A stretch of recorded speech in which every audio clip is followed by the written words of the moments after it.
যারা পরকালে বিশ্বাস করে না তারাই ফেরেশতাকে নারীবাচক নাম দিয়ে থাকে, অথচ এই বিষয়ে তাদের কোনো জ্ঞান নেই। তারা কেবল অনুমানের উপর চলে, অথচ সত্যের ব্যাপারে অনুমান মোটেই ফলপ্রসূ নয়।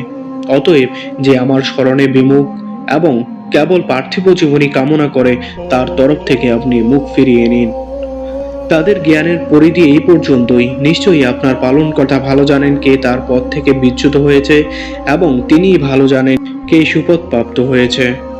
নবমণ্ডল ভূমণ্ডলে যা কিছু আছে সব আল্লাহরই, যাতে তিনি মন্দ কর্মীদেরকে তাদের কর্মের প্রতিফল দেন এবং সৎকর্মীদেরকে দেন ভালো ফল।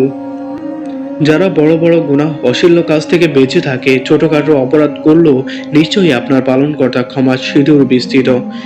তিনি তোমাদের সম্পর্কে ভালো জানেন, যখন তিনি তোমাদেরকে সৃষ্টি করছেন মৃত্তিকা থেকে এবং যখন তোমরা মাতৃগর্ভে কচি শিশু ছিলে। অতএব তোমরা আত্মপ্রশংসা করো না, তিনি ভালো জানেন কে সংযমী।